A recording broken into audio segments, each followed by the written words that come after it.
Nemesis water. Previously on the Nemesis Project. Yes, the Nemesis Project. Yo, Resident Evil 6 was fucking piece of shit, and then Resident Evil 5 was like, it's mixed. It's okay. Resident Evil 4 is like really good. Some people still don't like it, but it's a really good game. No, I'm just kidding.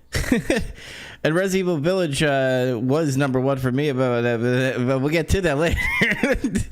You contacted the Pentagon? Jill, you were almost a Jill sandwich. Whoa, that's all the way back in 1996. Oh, shit. Anyway, guys, welcome back. Finally, we're back with a game. The last two episodes were an animated movie and a live-action movie, which, by the way, I watched again, and it still sucks. So, if you're wondering, if you watch it more than once, no, it doesn't make it better. But we're here for Resident Evil Revelations, the one with Jill Valentine, Chris Redfield, and other people. And before we get into that, Zach, how you doing? Been playing any other Resident Evil games or other games in general? I'm doing pretty good. I was doing a playthrough of RE1 again a few weeks back. Mm-hmm.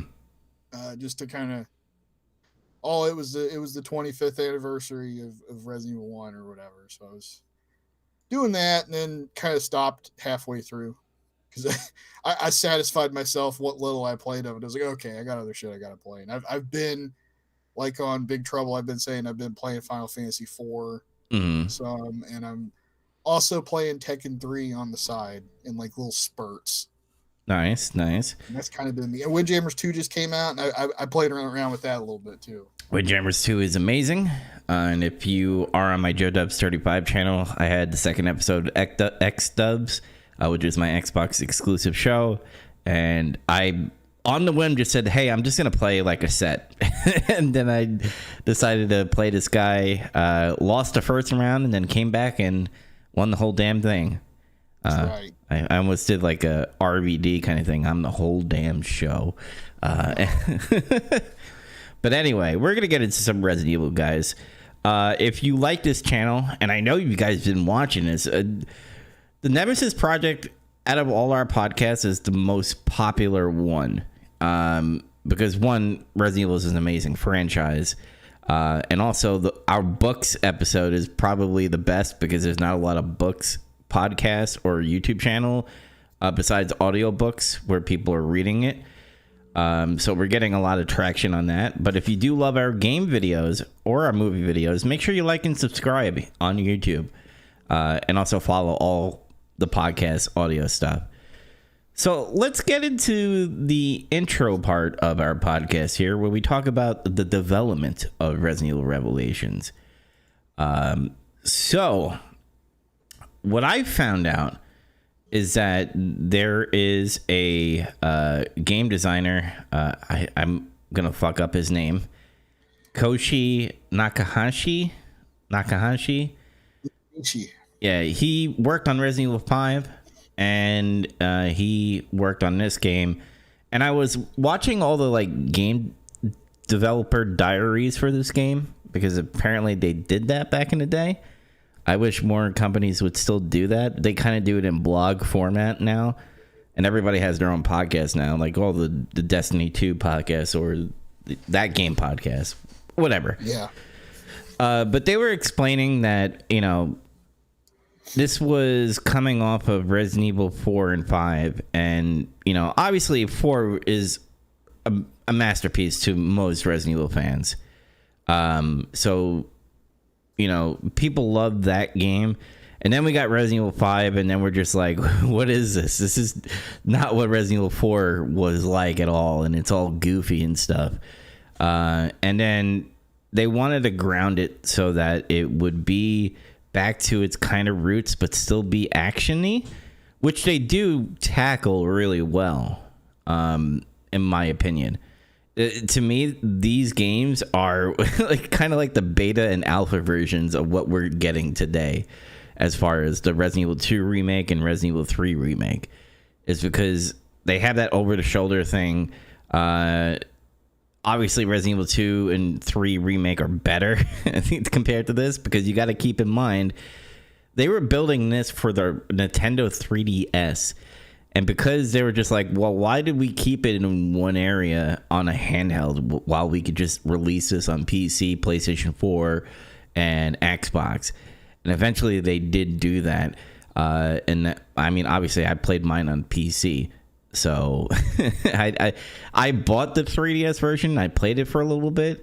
But we'll get into why I stopped playing it later on.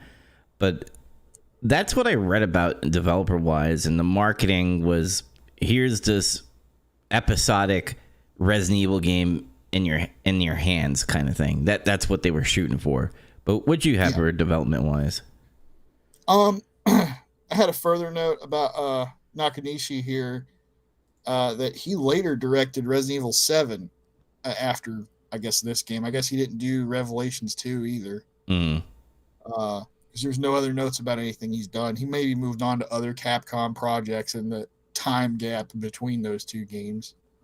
There were a couple things that were... Well, actually, there was a note saying that several things were cut due to time and budget constraints. Numerous features was the quote. This is from an old Nintendo Magazine Online feature. But nothing went into like high amounts of detail. They never said like what they cut. Something was mentioned about a specific underwater weapon you could get in Chapter 8 from like Chris. And then there was something about how the final boss fight would take place on the remnants of Terra Grigia at the end, where you see like all the fucking wreckage or some shit. Yeah. There was another FBC agent named Richard who was going to mutate and be an enemy that stalks Jill just like Rachel does. And it had the same sequence of events that pretty much played out. His code's still in the game, but nobody knows if Rachel had a different role before, or they just decided to replace this Richard guy with her. Probably. I think that's what happened, really. I don't know if it's much gain or loss. Somebody probably said, there's a character in Resident Evil already called Richard. That would be confusing. And that's probably what happened. They're like, oh yeah, maybe we shouldn't do that. Because then they'll be like, you mean Richard from Resident Evil 1? Or do you mean like Richard, the guy from Resident Evil Revelations? And they're like, yeah, you're right. Let's just come up with some other character. Yeah, speaking of characters, by the way, sorry to sidetrack you, but the helicopter guy, Kirk, is the same helicopter guy from Resident Evil 5. So I guess they kind of continue a little bit of it. Oh, it was? I didn't realize that. Yeah. Huh. That's kind of neat, I guess. I miss Mike from Resident Evil 4. He was the best. Yes. He had all the jokes. He was like, yeah, man, you fucking whipping their asses. Then he explodes, and then Leon's really sad about it. Mike! Anything else that you find in the development wise? No. And in terms of like, we also do a thing about acting and actor changes and stuff. I also put character changes here. There's not that much that happened. There was Chris is still voiced by Roger Craig Smith at this point, who probably voiced him the longest out of anybody. And Jill's actress and appearance changes again. She looks totally different. She has a totally different voice actress again now. They've done Jill Valentine dirty in the series. She's changed appearance. Like, I don't even know if it's fair to compare like how they look in the PS1 games. There's some. I mean, the first one was in 95, 96, and they had a budget increase after that game. But like everything else after that, she kind of had the same appearance from Resident Evil 1 Remake to Resident Evil 1 5. And now it's like they changed her again. And then they changed her appearance again in the recent Resident Evil 3 Remake. Yeah. But at least, I don't know, it felt higher budget, so it's okay. Yeah, with Jill Valentine, after 3, like they made her into like this special agent who's always wearing like a Solid Snake type of getup. and I never liked that part of Jill. Like, I understand the BSAA, like her and Chris started it kind of, and she's wearing some type of combat uniform, but at the same time, I'm just like, what I love about the Resident Evil series is that everything is goofy, and when you have the stuff from Resident Evil 1 through 3, like you have the Bravo and Alpha team, and they're wearing all this like combat gear that is like literally looks like the 90s and stuff, because you're just like, wow, look at that knife holder on the shoulder and stuff, and then she's wearing a beret with shoulder pads. Like that's cool, but like this one is like trying to put like a serious edginess to it and be like, oh, she's military now, she's militarized, and I'm like, nah, I don't like that.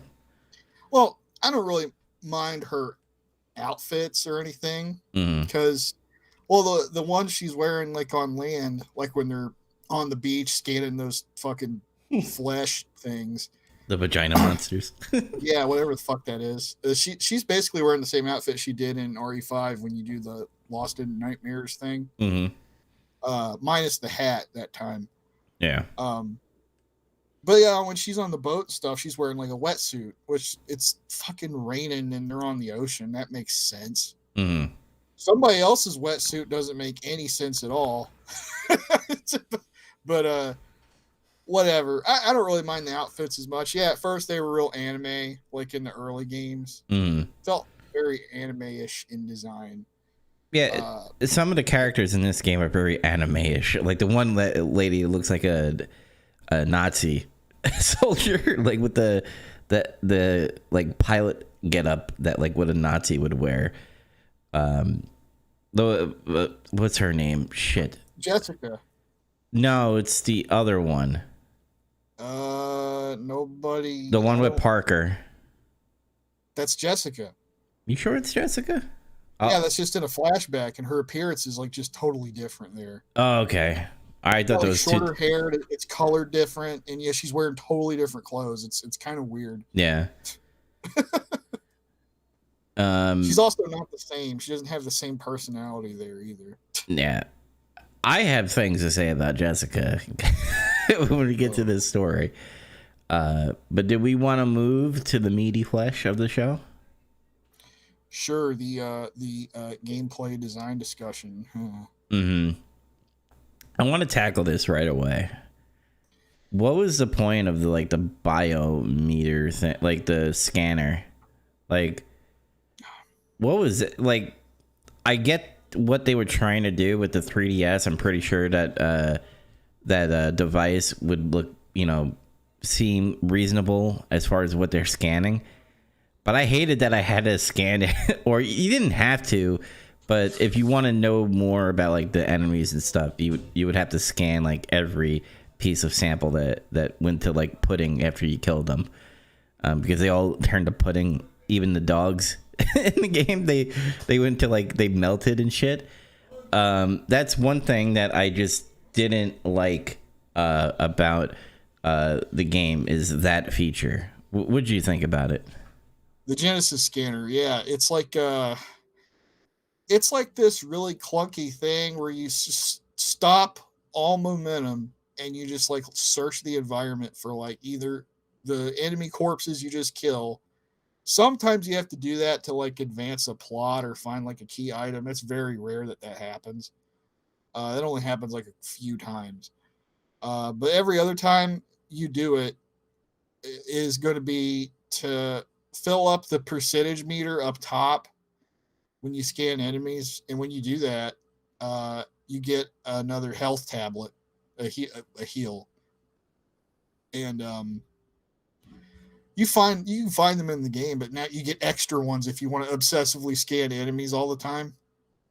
You also find extra ammo that way in the environment, and you don't have to do this necessarily, but there might be a couple times where you want to. I think originally they did this on the DS. This is my theory, because I couldn't find anything about this otherwise. I think they did this to save on resources, to just have, because of course your mind would think, obviously, like, why don't they just put the items out in the environments to just see them, like in every other game? Mm-hmm. Well, it could have been originally on the DS. That was like kind of hard for it to do because, I mean, really, straight talk, like what they managed to accomplish on the 3DS with like the graphics and the environment was like really impressive. But it was pretty taxing, and they did talk a couple times about little tricks they had to do to get it to work and have like a decent frame rate. Yeah, because it in order to find like rare or something like special items, you literally had to use the Genesis scanner. And that bothered me, and I understand that they might have had to cut corners for that, and I get that. I mean, if you look at the beach scene I played on PC, they're still using the same assets that they used for the 3DS. So all the fishes that were like showing up on the beach were all like 2D and flat. So obviously I understand that maybe development wise that had to cut corners in order to put items there. But I just didn't like that. It threw the momentum of the game for me. Where I was like, oh wait, I gotta stop. I gotta make sure I'm not missing anything. And I would do the scanner, be like, oh, there's an item behind that shelf, which is you could literally see through the shelf, but somehow I have to use the scanner to get an item. And I'm like, no, don't do that. The shooting in this game felt clunky at times. And I wonder if that's because they had to change it from 3DS to a console or PC. Now, I know on the 3DS, because I did play it on the 3DS, they had it like Resident Evil 4, where you had one like doing tank controls and then the other one doing the gun aiming and stuff. So, personally, I would rather have that than what they did in the console and PC. And now you're probably saying, well, Joe, that's clunkier. I get that, but I'm used to that because me and you play classic Resident Evil games. We're used to that tank controls and shooting. When it comes to free aiming and over the shoulder like today, it doesn't feel like a Resident Evil game. And I've always said that for most over the shoulder, like the ones that came out, the remakes, it still has that kind of old school feel with the over the shoulder. This one felt like straight action. It did a little bit. I guess I just didn't have that much of a problem with it. I remember thinking when I first started playing, it's like, whoa, this feels a little different. I might have like went into controls and monkeyed with them a little bit. I should have done that. And also, I was playing on PS3. That might have had something to do with it. Yeah.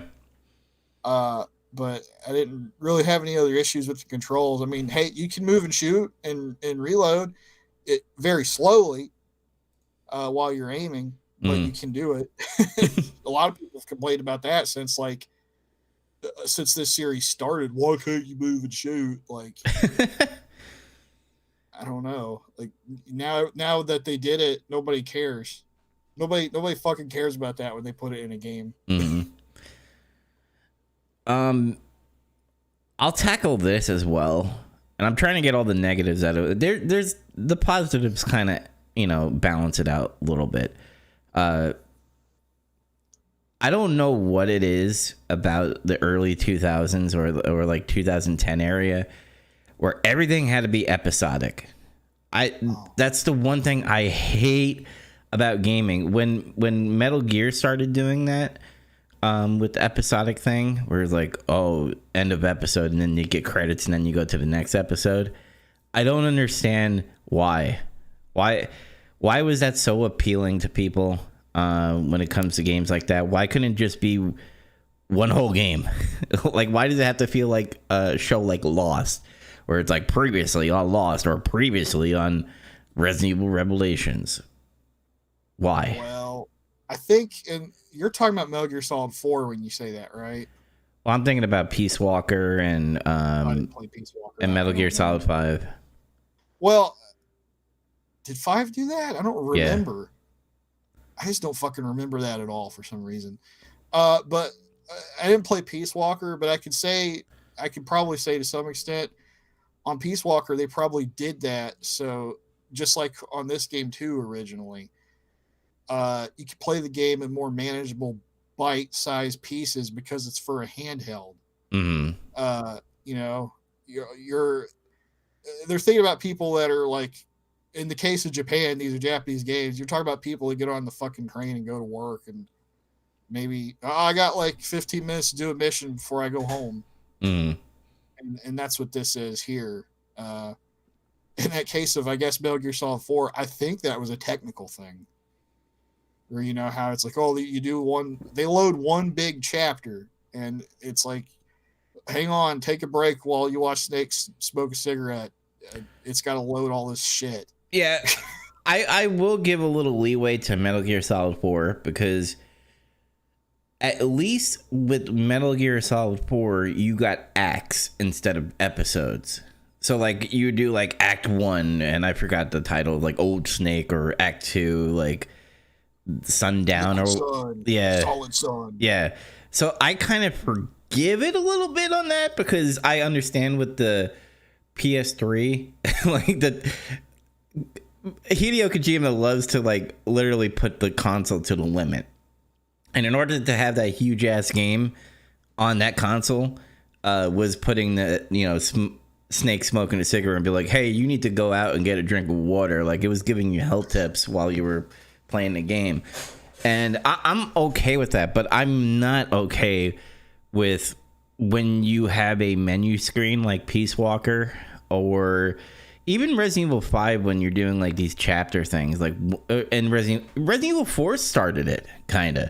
Well, no, I digress. They did, where they were doing like these chapter things, and I'm like, just give me the whole game. If you want to put it in acts, I'm fine with it being in acts. But when you're putting in chapters, you're making me stop, and then I have to do the items, upgrades and stuff. Put the upgrade stuff in the game. Go to the guy that, what are you buying? And be like, I want to upgrade my pistol. And then you would do it there. I don't like being stopped. Maybe because I'm older now. I'm a grumpy old man yelling at the sky. Be like, I don't have time for this, stopping and stuff. Let me keep on going. Let me get more out of the game. And I'm that type of person that would literally play a game with just one gun if I had to. Like if I had like an M16 and just finding bullets and I'm killing people, I'm fine with that. But I understand the RPG of some people who are like, oh, I want to try out the rocket launcher. I want to try this out. I want to see if I put more time into my upgrades of dodging zombies. I get that. I do. But I'm the type of person I like to play a game hard by not upgrading anything and trying to brute force it through. But with the episodic thing, again, I agree with what you're saying. On a handheld, literally, you're not going to be playing an 8-hour game while you're on a toilet or just in one sitting. So having an episodic where it's like, oh, you play chapter 1 and then you get back to it maybe in 5 days and you want to be recapped about the episode, you get that show type of feeling, be like previously on this. But to me, I don't like chapters. That's my opinion. I guess so. I mean, I guarantee you that's probably more what their line of thinking was about it. And they do it in Resident Evil Revelations 2 as well. And in the case of that game, that was more influenced by how episodic gaming as an idea was bigger in the early 2010s, because you had like Telltale Games and shit, and other people were kind of trying that again, and they were like, oh, maybe we can. If I remember correctly, that was like the primary motivation behind them even trying to do a sequel, was that they thought they could like offset development costs and move numbers around away using that method, that it would work. But in the case Peace Walker, yeah, it's just primarily for like convenience purposes, really. Okay. Well, what about you? What Before we get into some positive, I guess, what bothered you about the gameplay in this game?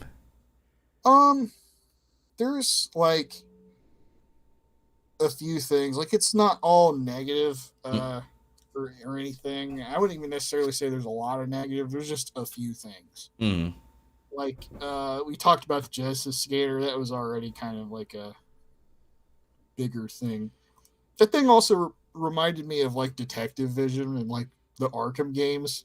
Yeah. Kind of weird. um let's see. There's differences between the handheld and console version. I noticed just looking online Mm-hmm. because I never owned it for 3DS. I was gonna buy it like just after I got a 3DS, and then I found out I was like, oh, they're gonna port them to PS3 and 360 next year or something. And I was like, well, I guess I'm not buying it now. um, but like the 3DS has nice graphics. And when this gets ported to consoles, even though it's like up-resed, it's really subpar looking. Like I don't know how it looks on PC. I don't know if there's mods that pretty it up a little better or whatever. Yeah, it looks better. And I actually looked at videos. For 3DS that time was amazing. When I first, I was like, holy shit, this is amazing. It's in my hand. Like not a lot of games you could say like it looks amazing. It kind of reminds me of what they're doing today, but like the Switch. But like, oh my god, it's in my hand. You know, looks good in a handheld. So when that happened, it was good. Like I said before, there's some assets that they take from 3DS where they have to cut corners in PlayStation 4 and PC, but they do up-res it and they do make it look good. So it does have a good look to it. I mean, in the case of taking the assets, a lot of that's going to depend on if they kept the original assets. And then some of that might also be like, shit, I can't use the same asset because it was on a little DS chip or something, or they lost it because Japan's notorious for not keeping I don't know source why. code for any of their fucking games because that's just their weird culture. I don't know. But yeah, like when it's ported up, the backgrounds and level design are kind of subpar. The character models can look okay. Sometimes they look rough. Sometimes they look like PS2 characters almost. I noticed on 3DS the top screen kind of served for like general gameplay, while the bottom was like the map and the inventory. Yeah, I really like that about the handheld version. The PC and console thing, I didn't dig the menu system. The menu system was, and this is going to sound like fucked up a little bit, too simple for me. Like when I think of a Resident Evil menu system, I'm like, I need to like actually look what I'm doing in the menu system and the inventory system. So like when I saw the PC and console inventory and menu system, I'm like, this is way too simple, but it is what it is. It's for casual gamers. This was a better version of what was in RE6 because it had kind of a similar idea. Yeah. Where it's like, except it would let you switch guns out too, or just not keep them at all. But instead of being like stupid about like, oh, now you have 4 guns. That's awesome, right? Nope, that actually just means you can carry less ammo for all guns. Yeah. And instead, no, it's like, no, each gun just has its own ammo pool. Don't worry about it. Mm-hmm. Like at least they didn't do something dumb like that. It looked like there was also a first-person aiming mode on the 3DS version. I never that they took out. Yeah, I never really got to dive into that, but I've heard about it.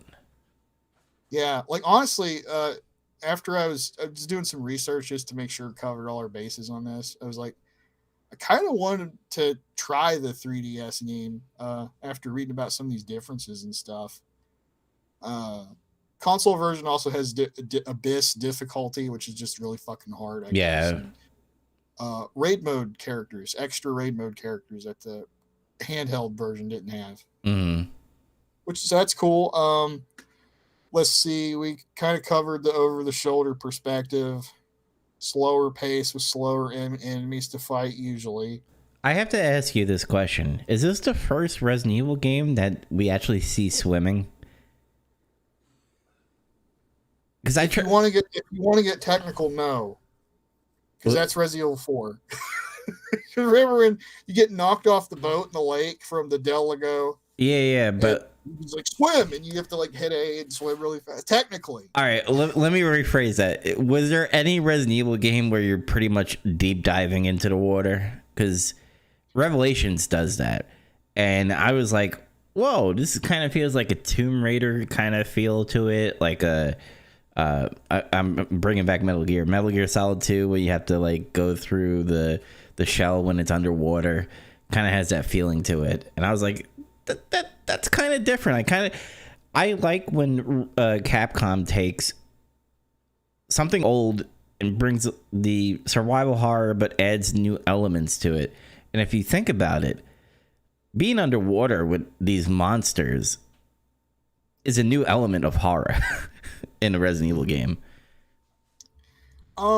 Yeah, as far as I know, that's probably been the only time that you swim. Maybe unless there's like swimming segments in Gaiden. I don't even know how they could fucking do that. But which I am gonna buy, by the way. Yeah, maybe we'll do a Gaiden video someday. Yes. But the swimming controls were fucking weird though in this game. I noticed, like, it took me a little bit to get used to that. Mm-hmm. It felt all fucking backwards, and it was like no matter what I could do, I couldn't feel totally comfortable with it. It just got to the point where after I played so long, I kind of got used to it. Dude, I played so many games that have swimming mechanics, and I still don't know how to do it. But like every time I get through a level, I feel accomplished. So I like it. It's a positive for me.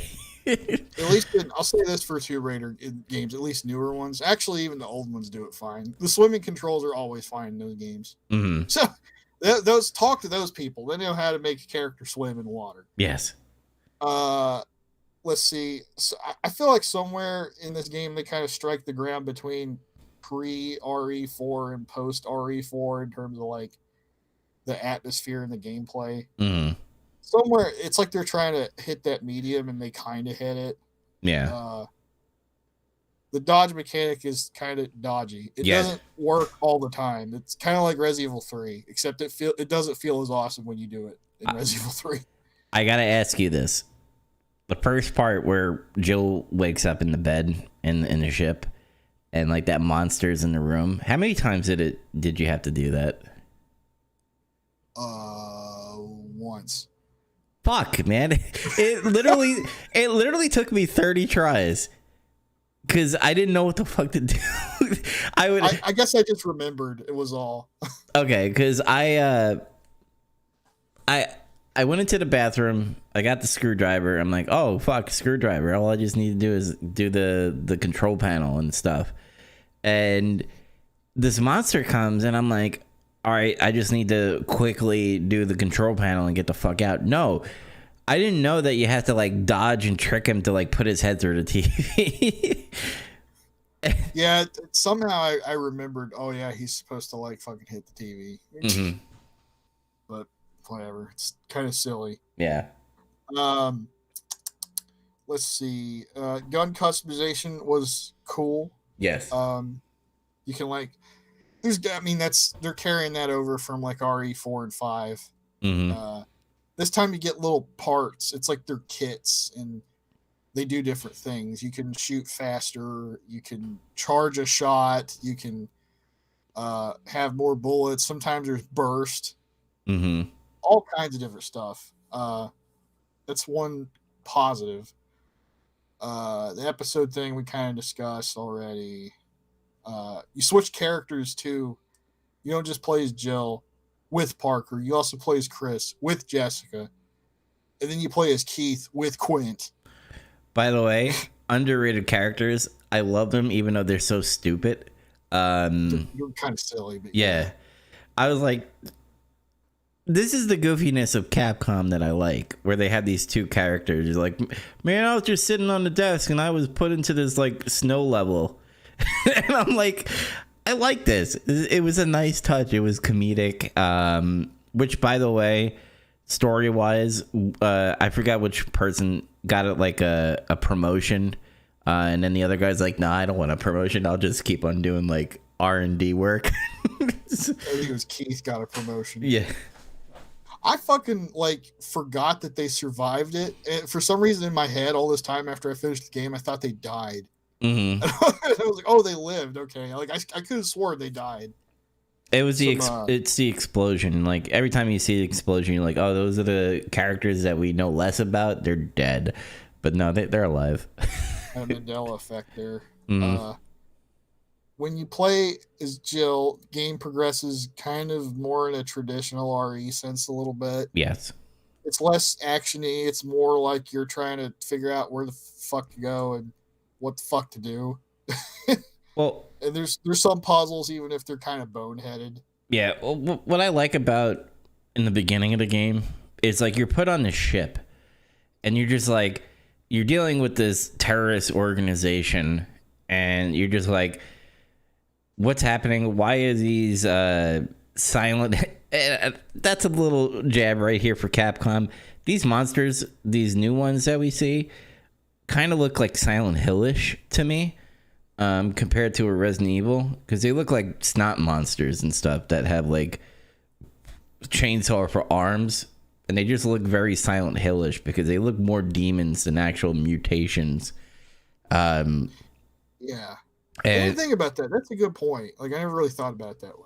Yeah, so like when I saw it, I was like, I was like, this is interesting because I love Silent Hill, so I'm not complaining, but it's kind of weird seeing that. But like you're dealing with this new enemy, you're in tight hallways, and that's what I loved about in the beginning of the game. That you were in these tight ass hallways, fighting these monsters, and especially when you're going into areas where you have to like zigzag and stuff. I was like, this is cool. This is what I want in a Resident Evil game. If you want to make it a hybrid of action and survival horror, so far this has the touch. But then it like kind of falls apart a little bit when you're starting to like move around with characters. But every time it got to Jill, I was happy playing Jill. Yeah, it's when you play as everybody else. Honestly, the gameplay gets more action oriented. That's honestly the way it is. You play as Chris, it's like you're fighting a lot more enemies. And then when you play as Keith, it's the same thing. You fight like a lot of enemies. And then when you play as Parker, especially in those flashbacks, you're just fighting fucking hunters. It's like an army of hunters. You do that twice. But what else do I got here? I wasn't a fan of having the part like this could get a little nitpicky, but I don't like having partner characters. Like, it's like ever since after Resident Evil 5, they were like obsessed with that for like 4 games. It's like you always have to have a partner character with you. And in this case, it's like they're useless because nobody can just jump into a game and play them. It's not like RE6 where it's like, well, they're there because somebody could just hop into the game and play with you. They don't really do anything of value. Like they don't really do damage. They don't do meaningful damage. You don't have to babysit them and watch their inventory and everything. It's just like it takes away from the atmosphere, though. I will say about this because I tried to think about this hard, but with Resident Evil 5 with Sheva, what was her like? She didn't have like a impact in the story. Like at least in Resident Evil Revelations, every partner had somewhat of an impact. You had Parker who had that flashbacks with Jessica, and then was he the red hair guy named Raymond? Am I saying? Yeah, so he has like history with that. So it's kind of like in the main story of Revelations, and Jessica, who again we'll talk about the story soon. Like she's this double, triple agent. She has a story, and then obviously the other 2 comedic guys, they somewhat have a story as well. So I give credit to Revelations for that. But as far as why have them with you, so like those little segments in some of the old games where you're with somebody, like that's fine.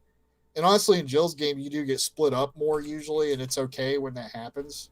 Yeah. because it feels kind of like, oh, this is like before when you didn't have everybody with you, somebody attached to your hip all the time. Uh, there's I already talked about swimming. Creature design is subpar, and there's mostly unmemorable bosses with a couple of exceptions. Yes. Everything's just these blobby, fishy white things. It's like you got people, these weird shambling dudes that when they grab you, a tube comes out of their head to suck on you or something. And I dogs. I always make this thing because Resident Evil 4, 5, and 6, I always give credit because they always tried to stick to a template. Like, they have the zombies, but sometimes they change around. Like, oh, these are, people with parasites in them for Resident Evil 4. And then same thing with, like, Resident Evil 5. It's natives with this Ouroboros thing that pops out of your head. And that's fine. But, like, after that, Resident Evil games started, like, getting all wonky with their characters. It kind of looked like they just took a piece of paper and made a squiggly line and put eyes and, like, a claw like a lobster and said, hey, this is a monster now. And I've always hated when they do that. And that's why I and when we get to Resident Evil 7, I am going to make that same argument again where they're just like, oh, what if, like, mold was a monster and we just had this giant mold thing? And I didn't like that. That's why I kind of liked Village a little bit more, because you have the lichens and you have these different varieties of enemies that kind of make sense a little bit to the environment, while other games, they're just like, create this Pokemon character creature thing and just throw it in there. And I never liked that. No. And then, like, they throw hunters back in, That's classic. Some of the bosses were cool though, like Jessica and the communications officer. Although it's weird because he's got weird fucking buzzsaw chainsaw arms, that doesn't make any fucking sense. But, like, it's interesting because, like, they retain, like, just a sliver of, like, their intelligence or their personality, whatever it is. So you can, like, they talk, they'll, like, actually communicate a little bit. Yeah.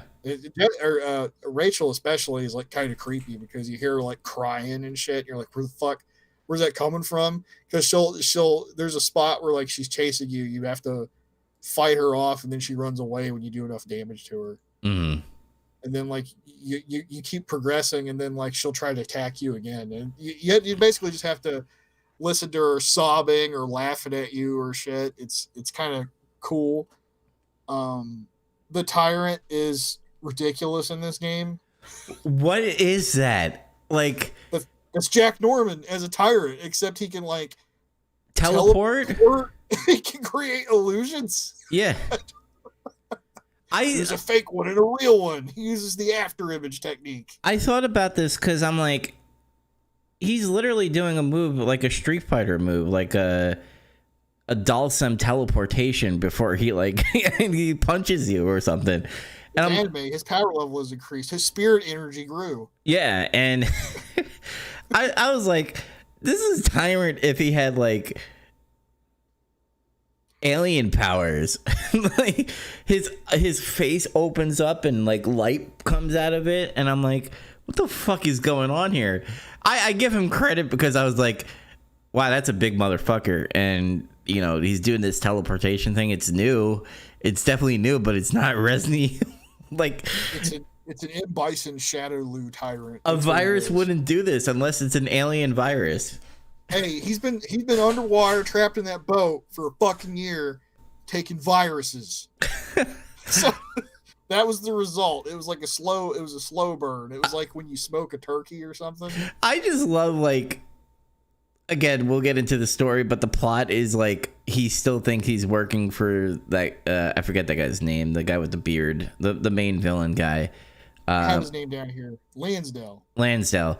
He's like, you're working for Lansdale. I'm going to inject myself with the virus and become this tyrant. It's like, no, bitch, we're on your side. We're going to expose him.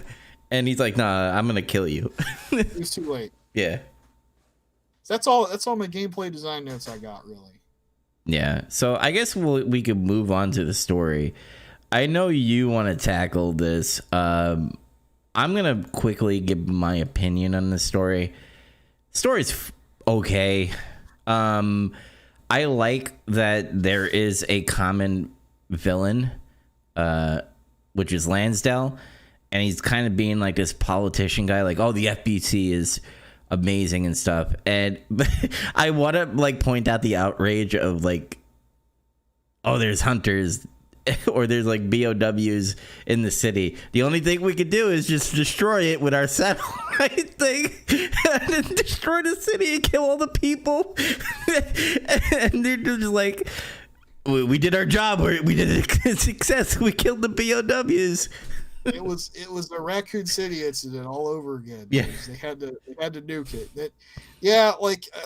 That's kind of like the setup to this whole game, as they show you like there was a Terra Grigia disaster, and I don't know, like some fucking people or some corporations made a island nation, and it was like powered by solar energy. I guess it had like a giant solar satellite or whatever.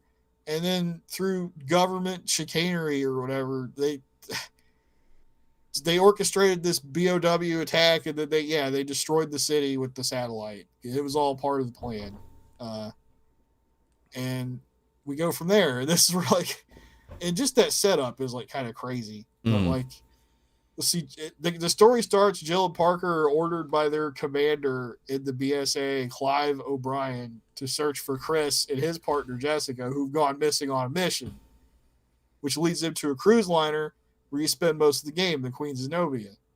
Meanwhile, Chris and Jessica are looking for leads on Veltro, a bioterrorist organization that carried out the original attack on Terra Grigia like a year ago. These two separate missions are going on, and then a third team is sent out, which is Keith and Quit, to find information about the investigation in general. And like they're looking for like some kind of lead or like some kind of break. And then Jill and Parker are doing their thing, and then they run into like Raymond, who's like an old acquaintance of Parker's. He used to be like a rookie security agent back on the Terra Grigia attack, which they show you with like flashbacks and shit. And then you learn, like you play as Parker during that. It's like, are you following all this so far? Then eventually it's revealed that there's another boat that's a sister boat to Queen Zenobia, and it's called I guess I didn't write it down. They find there's another boat, and then Chris and Jessica go to that boat to try because they think they're going to find Jill and Parker there, and they lose communication or whatever. And it turns out they're on the wrong boat, and that boat's the Queen Semiramis. There it is. I did write it down. On the Zenobia, it's flooding, and they find out Chris isn't there anyway. That was something that happened really far in the beginning. It was a dummy, and they get gassed and shit. They have to escape the boat because it's flooding, and then somebody activates that old satellite, the solar satellite that destroyed the Terra Grigia. Now it's targeting the Zenobia, and they have to launch a fucking UAV to spread chaff to throw off the satellite. And then they manage to save the boat that's sinking. But a wave hits and it knocks the boat over anyway from where the satellite misses. And then the Goob Squad, Quit and Keith, discover on a computer that O'Brien and their boss, who orchestrated this whole thing with the Veltro reemergence and some other stuff, and then they get bombed by an airstrike. And it's like, it's still going. The Zenobia is sinking. Chris and Jessica show up finally on the right boat to try to save the others. And then there's like a standoff because Jessica reveals that she was a mole the whole time. She was a double agent. And then she shoots Parker, and there's a self-destruct sequence she sets off. And then Chris and Jill lose Parker because he's injured, and the ship's falling apart and it's exploding. Yeah. And they have... What were you going to say? The whole swerves in this game, it was like Vince Russo. By the way, if anybody's a wrestling fan, Vince Russo is like a swerve guy. Like, there's always a swerve in an angle. Like, you have Parker, who you think is dead, by the way, because like he you know, he drops him into the fire, but then he's alive because he gets saved by Raymond, and you're just like, whoa, he's still alive. And I'm like, that type of character should be dead. Probably should have died, but like they realize they have to neutralize the T Abyss virus in the ship because there's a secret lab in the fucking ship. Mm-hmm. And if the ship explodes and that virus gets out, it would like destroy the whole world. So they have to go under there and then fucking neutralize the virus, and then they figure out that this guy Lansdale, who's like head of the FBC, is behind all this shit because he like fucking transmits himself onto the computers there and admits that, yes, you've discovered my secret lab and you're discovering all this information, but I'm going to kill you all so it doesn't get out. Aha. And then they get away, and then O'Brien tells him that this whole thing was like an attempt to get evidence against Lansdale, who was behind all this.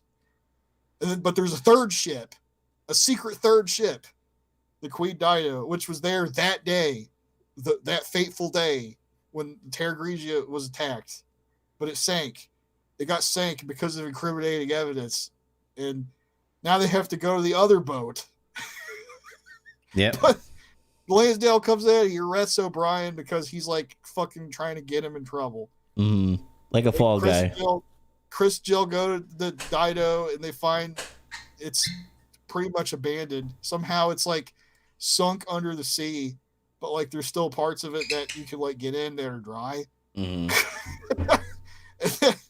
They find Jack Norman there, the guy who's like the head of Veltro, and he's still alive somehow, like a year later. Hey, he's like sitting on like a throne in the ship that's like half of it's underwater, a little bit.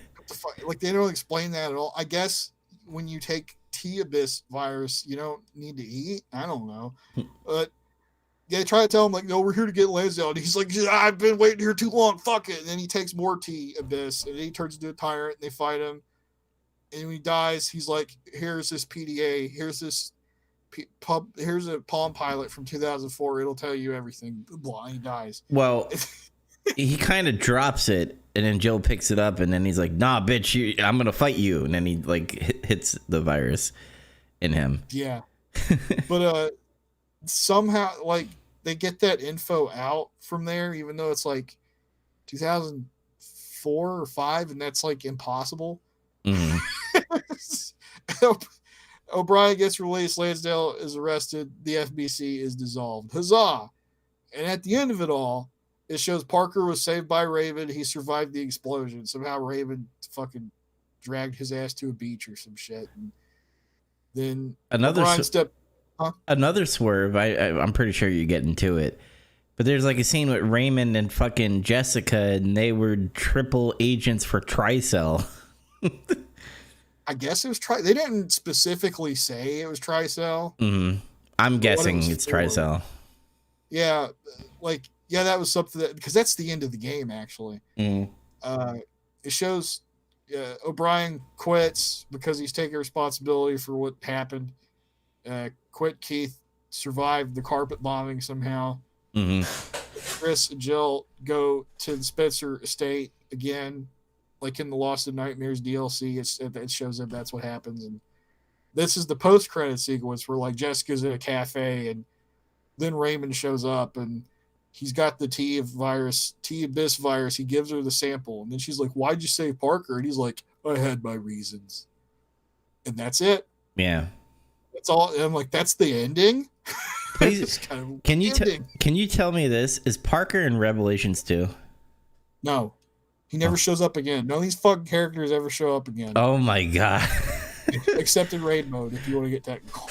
But, like, that whole that's the story of this game, though. Is like all this shit, this twisty, turny stuff with like all these different characters is like in a Resident Evil game. Mm-hmm. And I feel like it's like too much. It's like too much of this. There's a lot of cutscenes of them talking.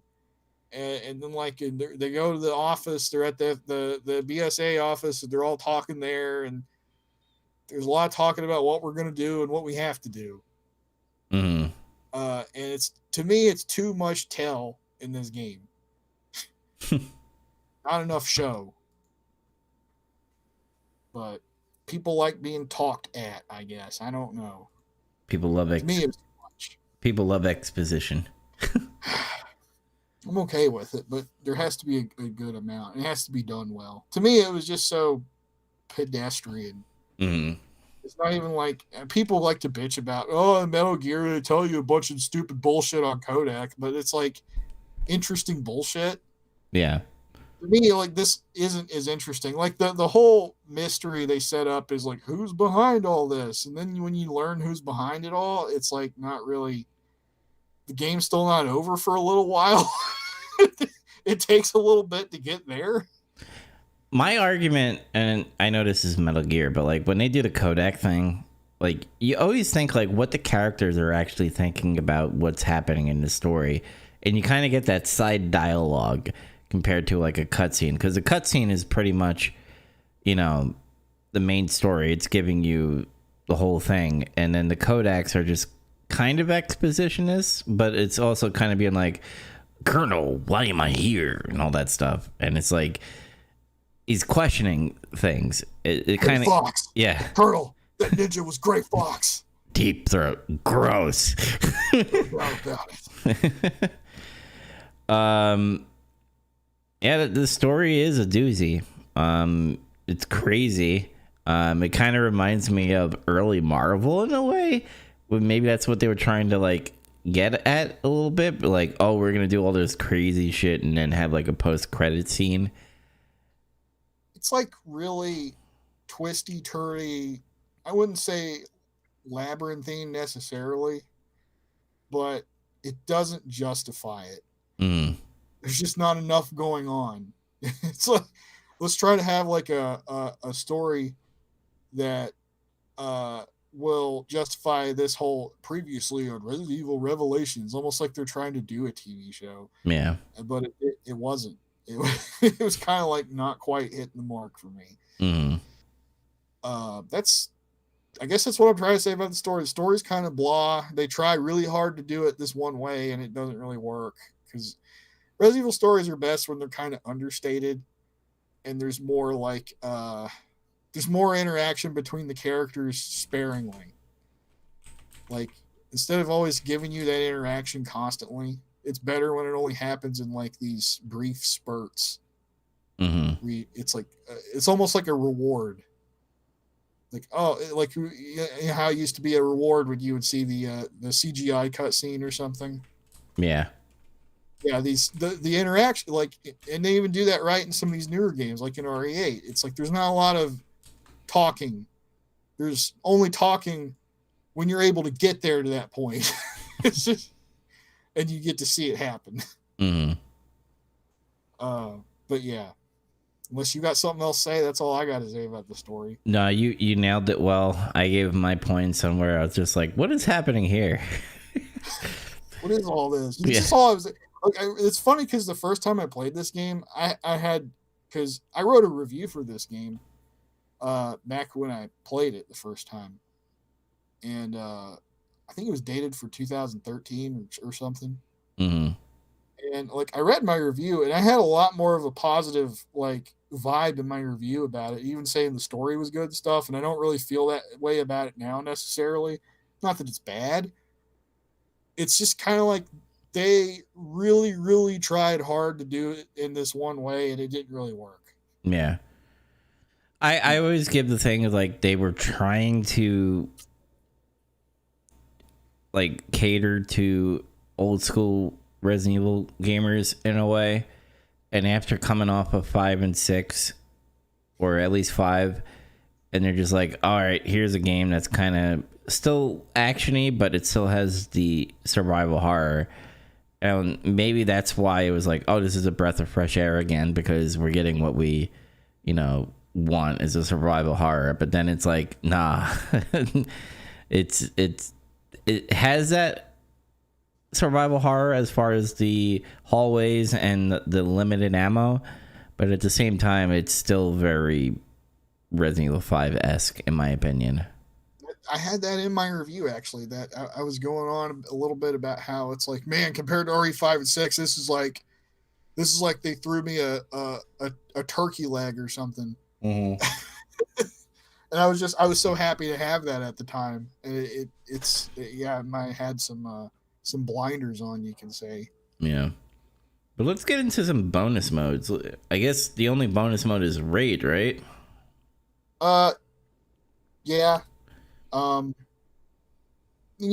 There's New Game Plus. Yeah. If you want to mention that. I guess you could. And I mean, there's not much to say. It's typical New Game Plus. You get all your items and shit, and it's fine. Mm-hmm. Raid mode is like where the business happens, though. Like, honestly, it's like, yeah, the standard game by itself, if that would have just been the whole package in New Game Plus, it would have been like, this game's okay, I guess. Mm-hmm. But raid mode is like, I said this before, like raid mode is like Mercenaries and Extreme Battle on steroids. Yeah. It's like such a much bigger extra mode, or like an idea or something, more than like what those games are. Mm-hmm. It's like you got a bunch of characters you can pick from, and they all have different strengths and weaknesses with like weapons. And you get this massive amount of like weapons you can customize and upgrade and change. And there's stuff you can get in raid mode that you can't even actually get in the game. Mm-hmm. Like a giant Joker revolver he shoots the Batwing down with, and in the original Batman movie, there's a gun that looks like that. Mm-hmm. There's all kinds of different assault rifles and shit. And there's a bunch of levels in this. There's like, I don't know how many because I've never actually done it all the way through. I've heard like 11 or 12. Well, there's the Abyss. There's like a regular, then there's Chasm, and then there's Abyss. So there's like 3 difficulty layers. Mm-hmm. So if you want to get technical, it's more than that. Because it's like, you know, you'll be probably doing it in repeat environments that are recolored or some shit, but mm-hmm. I had more fun playing raid than the actual game. That's something. And then, like, it's better too also if you can play with somebody. Mm-hmm. That's another thing. This is where you can actually play the game with somebody, is in raid mode. Yeah. And I guess on PC that's probably still possible, or even like on PS4 or Xbone, maybe even Switch. I don't know. I don't even know if there's a Switch. Maybe, I don't know.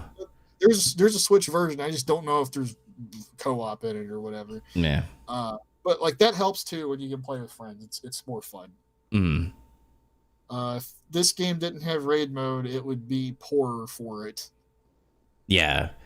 If it didn't have raid mode, I think I'd probably be like, yeah, this game feels very gutted, in my opinion. Because one, they're bringing a handheld game to a console and a PC, and then not having raid on there, it's kind of like, oh, you're just... how I can compare it, and it's going to sound very ignorant, is like, you know, when you get a game that's made for mobile but like gets pushed to consoles in a way. That's how I feel with like handheld games. When handheld games get pushed to console, it's very... it's gonna sound ignorant, cheap in a way. So like them adding raid and putting time into that, I was happy for that. Well, the handheld version had raid mode too, though. Did it? They just expanded on it more. They just added characters and I think an extra difficulty level. Oh, I never knew that. Yeah, so raid mode was in the original game. Mm. They made it with, it's funny, they were talking about like the whole idea behind it was like, it sounds so simple, but it's like you can believe it. It's like, oh, we just thought it'd be fun if you could like play together, like in the same room, just sitting there with your DS. Mm. And I'm like, yeah, that's such a dirt simple explanation that I totally believe that. It's just, but yeah, so it's just that you won't have certain characters if you were to play it on the handheld. Like, I don't think you can get Lady Hunk, and if I remember right, I don't think Rachel's unlockable. Or there's like, or it might have been Ooze Rachel. Mm-hmm. One of the Rachels. How about memorable files? Only one that points out to me that I kind of liked a little bit is the piece of a manifesto which is in the projector room in the airport building on episode 5-1. It talks, I'll read it really quickly because it's not a lot. It says, Destiny, I do not mean to sound flippant, is made before we get a say and is the will of a higher power. The impure will not be cursed, and its destiny to be torn by the fangs of the hounds. I cannot spare sympathy for the victims of the world. They are the ones who created it. It is the same world that robbed this dog of its bite. No longer will I howl. I will sharpen my fangs. No longer will I roar. I will sharpen my claws. All you get what it's going here. We are Veltro. It's someone from Veltro, and I wonder if this was planted or this was actually a terrorist in there. Because remember, all the main reason why the guy's like trying to blow up everything is like he's trying to blow up all the evidence in a way. But I that sticked out to me a little bit because I'm like, oh man, he's being a fucking poet in his manifesto. I had a couple, but to me, it's like the notes and the memos in this game aren't as good as others. Because everything's being explained to you. Yeah, and yeah, they kind of lose their impact, but they're not written as well either. Like some of them come off like really silly.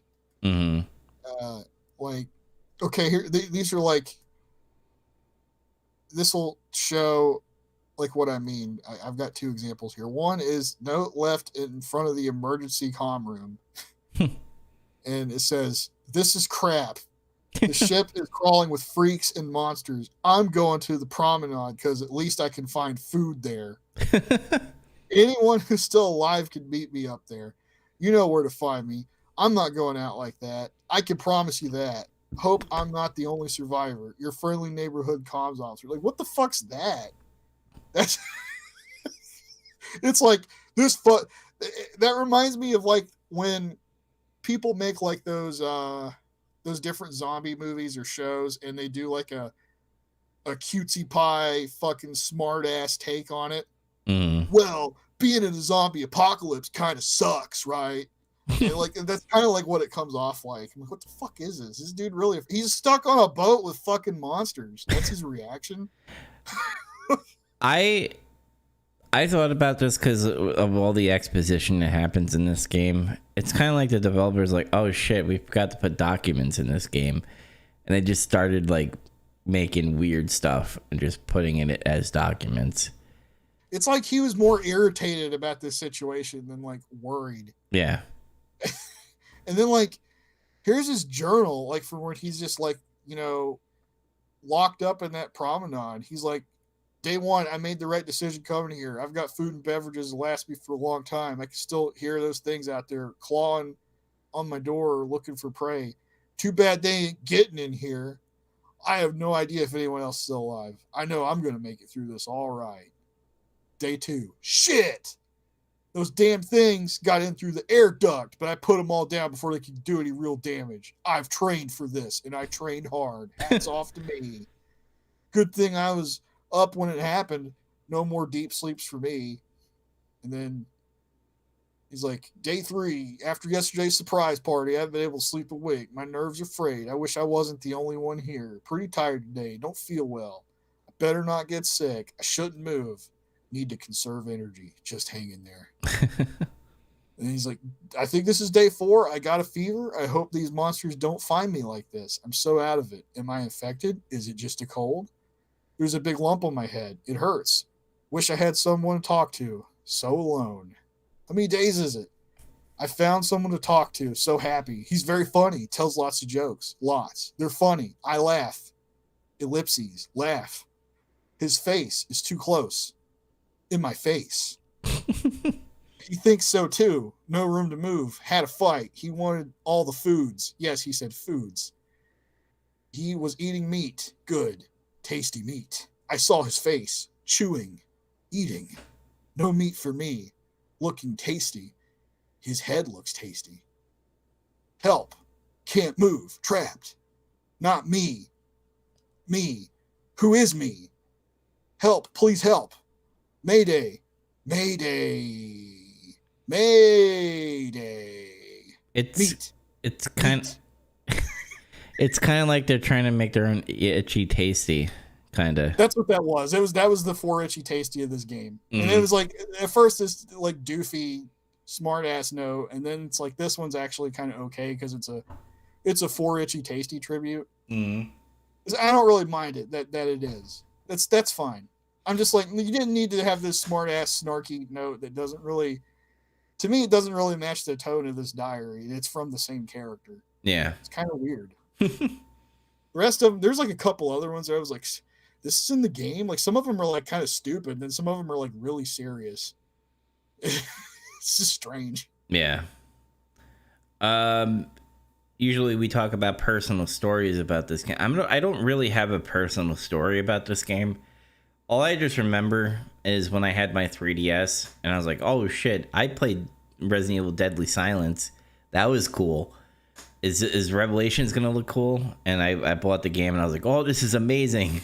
And I literally played like the 3 chapters and I stopped because like I forgot what other game came out at that time. But something else came out, stole your attention. Yeah, I was more for that than what Revelations was. What about you? Yeah, I mean, the only really personal story I have is, I guess when I played the console version of the game when it came out, and how I spent a lot of time on raid mode, and I played online with one of my friends a lot. Not a lot, probably not as much as we could have, but that's the most I've ever played an online RE game at any point. Mm-hmm. It was a lot of fun when we played it together. It's like, that's why I said before, like if you can find somebody else to play this game with you and you guys get raid mode, you should do it because it's fun. Yeah. All right. So time for our lightning round of the show here, where we act like a line of questionings, and they're pretty simple, and we get through it quickly. So who do you prefer to play as? And Jill. Yeah, same, Jill. I'll go first on this, but what is your favorite boss? And I know we made fun of it, but I was kind of just like, oh shit, it's a tyrant, but it has like special alien powers. It's the tyrant with the Velcro guy. Velcro guy. Yeah. That's my favorite boss. What about you? My favorite is probably the Jessica Ooze monster. Okay. Because it's like kind of creepy when it happens. And it's not just like a single boss fight. It's like you fight her a few times before you really do fight her. And the comms officer was kind of creepy because of he's like, Mayday. He's like repeating his shit. And then the Jack Norman psycho tyrant was good, even though it was like kind of ridiculous. Yeah. It was kind of a hard boss fight too. I think I had to retry a couple times before I beat him. He kind of looks like the father from Resident Evil 7. Jack. Boy. Yeah. He doesn't call you boy though. Yeah. Welcome to the family, son. Yeah, or son, whatever it is. Yeah. But, that's my boss fight thoughts. Okay. Favorite part of the game? Probably, man. I think mostly when you're like exploring the ship with Jill, like for the first few chapters. Yes. Like when you find like the big dining room area and shit, it's like, oh shit, this is starting to feel like an old Resident Evil game with like these weird opulent areas that make no sense and shit. Yeah, when you go to like the room with the catering and stuff, the dining room, I always that kind of like is a similarity of like Resident Evil 1. When you go into the dining room in the mansion, you have this huge room with this huge ass table, but then you go into Resident Evil Revelations and you have this huge ass room with a bunch of tables and stuff, and you have all these stairs with all these monsters around it, and I was like, that's cool. And I'm gonna agree with you. Everything with Jill in the beginning of the game when you're in the ship, again, the narrow hallways, especially when one of the like big enemies that like cut their way through the walls and stuff. I like that because that's what brings me back to old school Resident Evil. And I dig that part of the game. Every time they veered off with Chris and Jessica, and then the comedic people, I was just like, nah, I'll get through it just for the story, but I want to get back to Jill. That was my goal every time. Yeah. All right, favorite weapons. Oh,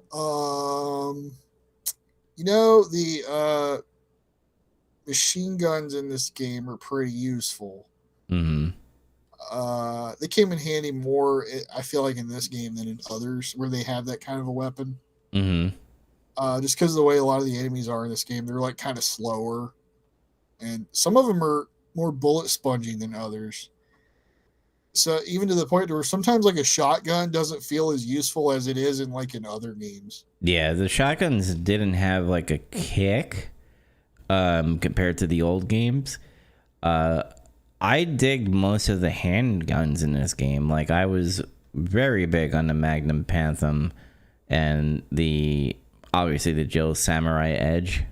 But like other guns like the Marauder was cool. The machine gun P90 is cool. Yeah. A lot of varieties in this game.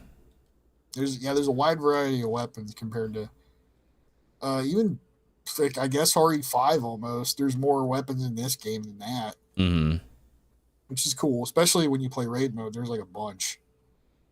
I like Parker's axe. Yeah, it's a pretty cool weapon. Yeah. Fucking axe. Mm-hmm. All right. What? I don't remember. Was there a rank at the end? Did you get a rank? There wasn't a rank that I can recall. Yeah. Maybe there was, and I just forgot. But I don't know. I just kind of like brushed off my head. I was like, got through this game. Yeah, it wasn't like it was a chore, but I was like, I'm done with this. Great. Yeah. One thing before we get to the final countdown here, and that's when we rank all, where we put our Resident Evil Revelations or whatever changes that we have to our rankings. We talk about it. Jessica being the like triple agent and stuff. What was she doing with Chris? Was she trying to like infiltrate Chris to be like, I'm flirting with you so that I could steal information, or was it like flirting to get Chris on their side? I think it was just flirting to have like a personality. Mm. Like, oh, Jessica, she's like a fucking kind of an airhead flirt. No, she could never be a triple agent or whatever the fuck. Mm. I think that's all that was. It was just an act. Yeah, because she kept on bringing like, oh, what's your feelings with Jill? And I was like, what is happening here? like, are they gonna fuck in the mountains? Like, what's happening? Chris doesn't fuck anything except zombies with bullets. No, the only thing he fucks is boulders. Fucks boulders with his fists. Yes. Also, what's with her wetsuit? Why is it missing a leg? I don't know. It's fucking weird. Like, I guess it's supposed to be that sexy, but it's like, I don't mean, they make wetsuits that don't have legs at all. How's that sexy? I don't know. It's just Japanese developers being like, we want to show legs. I mean, Rachel was a hotter character. She had all her clothes on. Yes. You just couldn't see her face. Mm-hmm. It had like a thing around her thing, like a tentacle, whatever. Yeah. All right, final countdown. So I don't know if you made big changes on yours, but where did you put Revelations on your list? I'm going to tell you after I say this, because I have one more minor note about this game that just doesn't fit in anywhere else. Okay. And it's the music. Yes. The music it felt kind of generic and flat. Mm-hmm. It could be atmospheric at times, but at other times it just felt like orchestral stuff. Like, you know how like a lot of games have kind of gone to having like orchestral soundtracks, and sometimes, honestly, for most of the time, this is my opinion, it just doesn't sound distinct enough. Mm-hmm. It's just like, oh, this is another orchestral track. That's cool, I guess, if that's what you want to do. Um, there was like some of the Rainbow music's cool. The main menu track and the boss fight with Tyrant Norman. Those are like the standouts. Mm-hmm. That's kind of it, though. What I think about the music, every time I think about Resident Evil music, and obviously within the game is good, but because this game didn't have a save room, I'm the biggest mark when it comes to save room music. When I hear Resident Evil 1 and when I hear Resident Evil 2 save room music, and even Village, by the way, Village has that touch of a save music when you get to the safe room area. Yeah. I dig that. That's their trademark, and they should always stick to that. And every time they veer off of that, they're trying to be a little different, they're trying to be more westernized than anything, is when they lose their trademark, and they need to stop doing that. Yeah. But what is your list? Okay, so the list so far is Resident Evil 1 Remake at number 1, RE2 98 at 2, RE2 Remake at number 3, RE4 at 4, RE3 at 5, the 99 original, RE1 at 6, Resident Evil 3 Remake at 7. I think I bumped it up a little bit, actually, compared to before. Village at 8, Code Veronica at 9, and Revelations is at 10, behind Code Veronica. Then it's Resident Evil 5 at 11, Survivor at 12, Zero at 13, and there's some blank spaces. Mm. And then I got Resident Evil Dead Aim at 16, and then Resident Evil 6 is at the bottom at 18. Okay. So I've made a change. Last episode, the game episode, which was Resident Evil Village, I was high on that game. I was like, this is the first time I'm going to make a new Resident Evil game to be number 1, my favorite game of all time. I let that brew, and it is not, I've done a change. I've done an executive change in my list. And the reason why is when I played that game, keep in mind, I wasn't a big fan of Resident Evil 7. I dig that they tried to go back and tried to make it all scary and survival horror, and they've done that.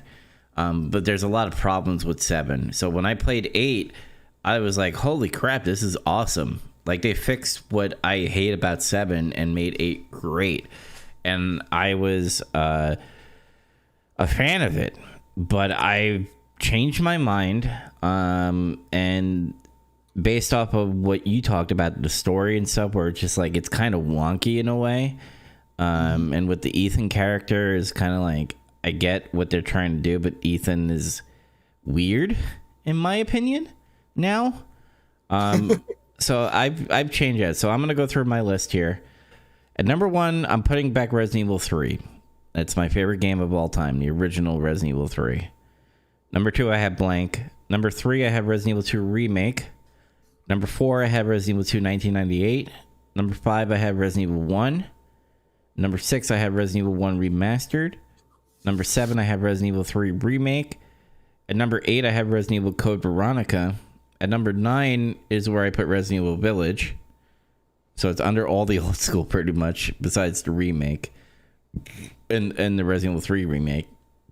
At number 10, I have Resident Evil 0. At number 11, I have Resident Evil 4. At number 12, I have Resident Evil Survivor. At number 13, I have Resident Evil Dead Aim. At number 14, I have Resident Evil Revelations. At number 15, I have Resident Evil 5. 16, I have blank. Resident Evil 6, I have at 17. And then I have blank at 18. So that is my list. I'm actually have a clear conscience now that I don't have Village at number 1. And it's not because I was peer pressured by anyone. It's just that at the time, I thought it was amazing.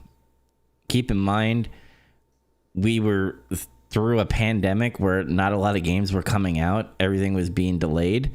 So having that game come out was like kind of big for me, and it was Resident Evil, so I was hype on that. But my opinions change most of the time. I'm pretty sure this list will be different in about 10 to 15 years when I get older. Because things do change. But that is the final countdown here. Eventually, when we do exceed all our Resident Evil games that we play, and let's just say if Resident Evil goes through a drought, we will give a final ranking between me and you where we'll debate the final list. But at this moment, that's both of our list. And I guess the next game we are tackling is Revelations 2, right? That's right. This time it's not on a boat. It's on an island. Yes. Again. And I'm going to make an executive decision. I'm going to give us the whole month of February to play the game. And then March, like the beginning of March, we'll pretty much do the episode. Does that sound fair? Sounds good to me. Okay. So keep an eye out in March as far as the Revelations 2 review that we're going to talk about here. But before I sign off and everything, do you have any final thoughts? Not really. This game's pretty good. It would be worth playing if you're a pretty hardcore fan, I guess. Mm-hmm. It's certainly a kind of a lower middle pack game to me. Yeah. It's going to be a light recommendation because I think if you want to have the full picture of the whole Resident Evil world, you need to play this game because you do get side stories of the BSAA and what Jill and Chris are doing before they head to the Spencer Mansion in that DLC for Resident Evil 5. So if you want that stuff, you have it there, and it's a cheap game. Like every sale that happens, you can get Resident Evil Revelations 1 and 2 for like maybe $20 for both of them, and that's a good deal. So I do recommend it as far as a light recommendation, but if you're that type of person, like I just want the main story where it's like 1 through 8, then obviously no, this is not going to be your game. But me and you being a Resident Evil fanatic and a fan, we're definitely going to be playing it. For God's sake, I'm buying Gaiden again. I haven't played that game in a long time. I've never played it. Yeah, I played it. Short story. I actually played that when I was on vacation because I was mad that I was gone on vacation because I wanted to be with my PlayStation. So I was only able to bring my Game Boy. And I bought Gaiden. My parents bought Gaiden for me, and I beat the whole game on vacation. So cool. Yeah. So when we do eventually talk about it, I do definitely have a personal story for that. But any other thing before we sign off? No. Don't know what's coming up in the future. I guess everything seems to point to Resident Evil 4 remake probably being the next game to come out, but yeah, there's still no concrete information on it yet. Well, when eventually Rebirth comes out, I still coming? I have no idea. But if it does come out, because we both got it for free with Village, we'll definitely have some type of stream for it, maybe, where we'll play it, me and you. Yeah, I guess. Because I am kind of like wondering how that's gonna be. But yeah, soon I think we're gonna be hearing about Resident Evil 4 remake, and if Nick Apostolides is Leon again, maybe we might get him back once it's official, just so that we could interview him and see what's going on. I'll throw out the invite to him if he does hear this somehow. We invite you, buddy. We missed you on the last time dude. It's been, what was it, 2 years now? It's been 2 years. Yeah, it's 2 years since we had that interview. So I think we owe Nick another interview at some point. So Hopefully, when that news hits, we'll be able to talk to him and get some news about it. Whatever he's able to talk about. Maybe. I feel like he's going to be able to say very little about it until it releases. Yeah. But I'm sure I'll find a way that we could talk to him something else or something. Because it's been 2 years. But anyway, I kind of want to throw this out to the people that do watch us and listen to us. I know you're out there because we have over 3,000 downloads on our Nemesis project, and there's people watching our YouTube.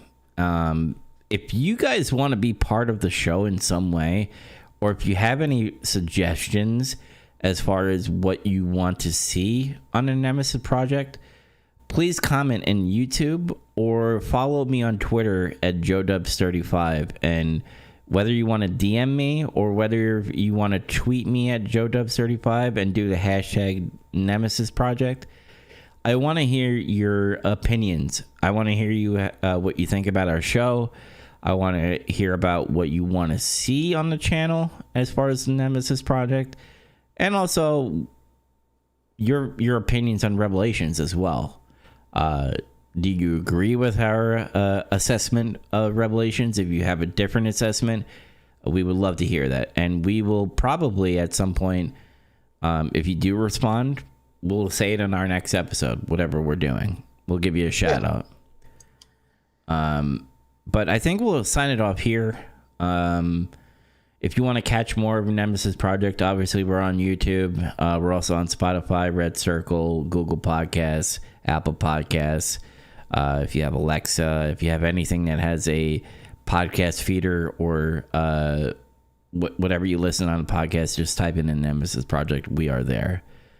But until next time, everybody, we'll see you next time on the Nemesis Project.